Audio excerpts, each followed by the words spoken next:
Friends, టమాటా చట్నీ అండి. పచ్చిమిర్చి, చిన్న నిమ్మకాయ సైతం చింతపండు, సాల్ట్ తగినంత, టమాటాలండి. ఇవి ఒక 5-6 తీసుకున్నానండి. స్టవ్ వెలిగించి గిన్నె పెట్టానండి.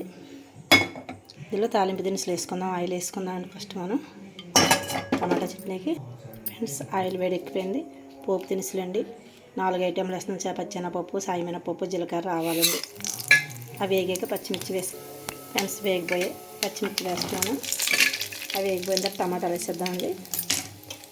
దాంతోపాటు టమాటాలు కూడా వేగిపోతాయండి. టమాటా చట్నీ అండి ఇడ్లీలోకి, దోశల్లోకి, చపాతీ బాగుంటుందంటే టేస్టీగా ఉంటుంది. అట్లలోకి ఫ్రెండ్స్ మగ్గుతుంది కదండి టమాటా చట్నీ. చిన్న నిమ్మకాయ సైతం చింతపండు, 1 స్పూన్ సాల్ట్ అండి. ఇది వేసుకుంటే బాగా మగ్గుద్దండి దగ్గరికి. ఒకసారి కలుపుదామండి మనం. ఫ్రెండ్స్ బాగా మగ్గిపోయింది. స్టవ్ కట్టేసాను. చల్లార్చాక అప్పుడు మిక్సీ తిప్పుకున్నాను. చూడండి ఫ్రెండ్స్, మిక్సీలో వేసుకుంటున్నాను. ఇది చట్నీ చేసుకున్నాను. మిక్సీలో పెట్టి మిక్సీ పట్టుకున్నాను ఫ్రెండ్స్. ఇప్పుడు తాలింపు వేసుకుందాం ఒకసారి.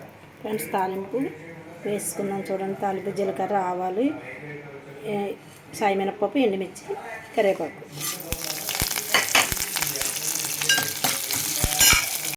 ఫ్రెండ్స్ వేగిపోయింది.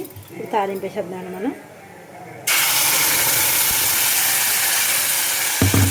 చట్నీ తాలింపు వేసుకున్నాం. టమాటా చట్నీ ఫ్రెండ్స్, టమాటా చట్నీ రెడీ అయిపోయిందండి. చూడండి, దోశల్లోకి, ఇడ్లీలోకి, అట్లలోకి చాలా బాగుంటుంది. అట్లలోకి అండి. ఫ్రెండ్స్ నచ్చితే లైక్ చేయండి, షేర్ చేయండి ఫ్రెండ్స్, కామెంట్లో పెట్టండి ఫ్రెండ్స్. Bye friends.